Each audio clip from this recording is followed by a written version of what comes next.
3 weeks. That's exactly how long my HOA fee was overdue. Just $347. When they decided to teach me a lesson I'd never forget. I had pulled into the marina parking lot after a quick run to the local Publix for groceries, my truck still smelling of fresh bread and citrus, when I spotted the crowd gathered on the dock. My heart skipped a beat. I thought maybe an elderly neighbor had suffered a stroke or a child had fallen into the water. But as I got closer, the metallic clang of sledgehammers and the low rumble of a crane engine cut through the salty South Carolina air like a knife. There she was, my beautiful Liberty's Wake. A 68-foot ketch I had built plank by plank over 30 years of Navy weekends and shore leaves, being systematically demolished right there in her slip. The fiberglass hull cracked open with each swing, spilling diesel fuel into the harbor, the acrid smell mixing with the sea breeze and making my stomach churn. Teak splinters flew like shrapnel, and the memorial plaques inside, etched with the names of my fallen shipmates from deployments in the Gulf and beyond, were crushed without a second thought. From her balcony overlooking the scene, Eleanor Harrington waved her clipboard like a scepter, her voice booming over a megaphone. Emergency, HOA enforcement. Delinquent fees and unsafe vessel removal. Proceed as planned. She was in her element, her pearl necklace glinting in the morning sun, her expression one of smug authority. Neighbors whispered among themselves, some shocked, others too intimidated to speak up. I shoved through the gawkers, my voice hoarse with rage. Eleanor, stop this now.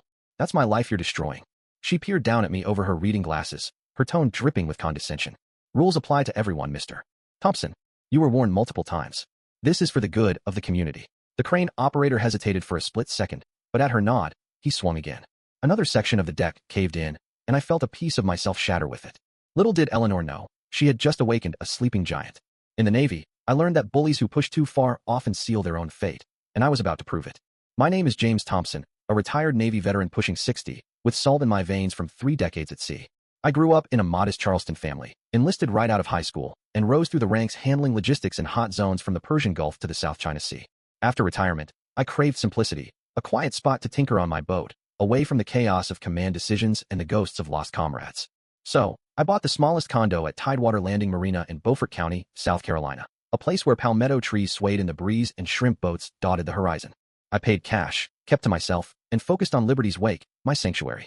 Every varnished rail and hand-selected fitting was a meditation, a way to honor the brothers who never made it home. But peace was an illusion.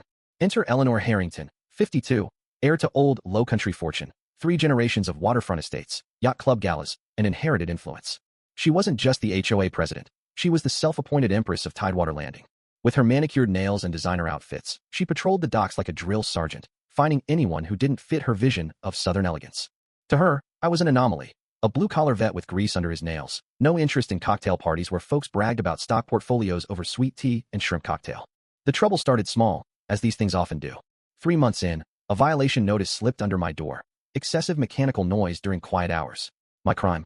Hand-sanding the cap rail at 2 p.m. On a lazy Saturday, the soft rasp of sandpaper against wood barely audible over the gulls. Fine, $75. I paid it promptly, thinking it was just the cost of community living. But that was blood in the water for a shark like Eleanor. She smelled compliance and ramped up her scrutiny. Soon, her compliance committee, a duo of retired accountants in khakis and polo shirts, began daily inspections. They'd stroll the docks at 8 a.m. Sharp, cameras clicking, noting every misplaced tool or slightly frayed rope. Whispers spread at the marina's monthly potlucks. That Thompson fellow paid cash for his unit. No mortgage records. What's he hiding? Drug money? Offshore accounts? In reality, I was ordering engine parts from a supplier in Norfolk, but paranoia turns mundane calls into conspiracies. Evenings became my refuge, the rhythmic ping of halyards against masts lulling me as I worked below deck. Liberty's Wake wasn't just a boat. She was a floating memorial. Polished brass plaques lined the cabin, each engraved with a name, a date, a story, buddies from my destroyer days who fell to IEDs or chopper crashes. The woody scent of teak oil grounded me, a counterpoint to the desert dust and cordite I still smelled in nightmares. But Eleanor saw none of that. To her, I was an eyesore, a working-class intruder sullying her pristine domain. The escalation was relentless. One sunny weekend, as I installed solar panels on the cabin roof, encouraged by state rebates for green energy, Eleanor marched down with her entourage. Unauthorized modifications, she barked, clipboard thrusting like a bayonet. Board approval required, plus $500 daily fine until removed. I cited South Carolina statutes promoting renewables, but she waved it off. Our bylaws supersede. Emergency meeting Monday. That weekend, I dug into the HOA archives in the community center, dust motes dancing in the fluorescent light as I pored over yellowed documents from 1987. No mention of solar tech. It didn't exist commercially then.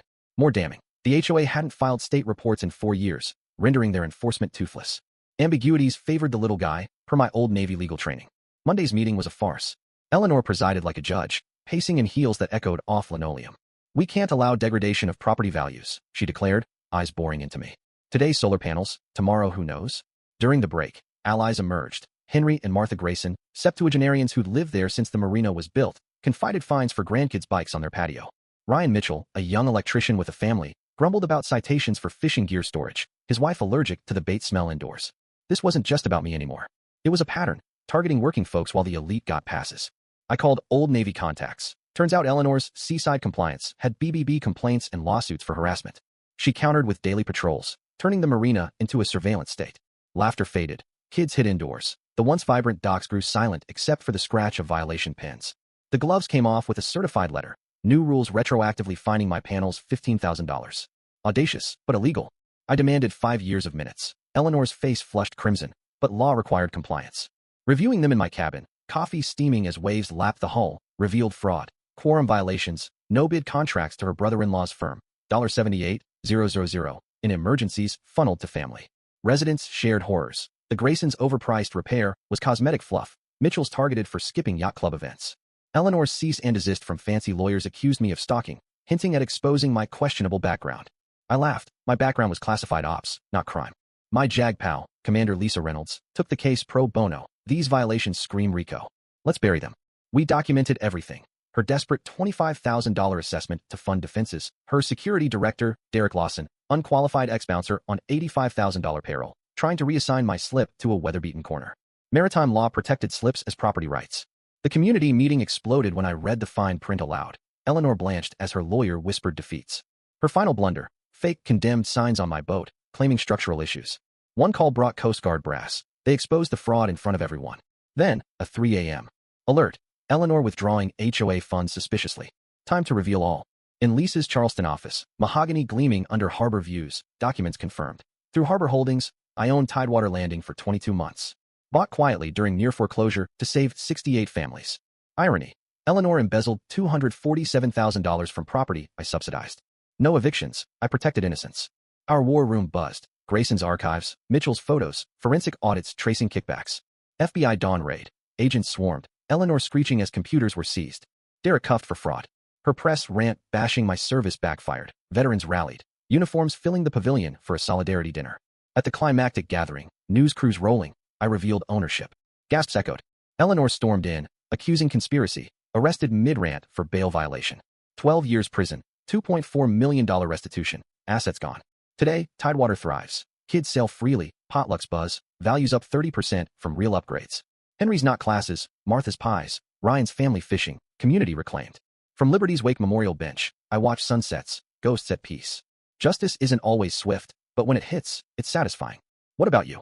Ever faced HOA injustice or neighborhood bullies wielding power like weapons? Share your stories below. Did you fight back, or did the system fail? Take a stand.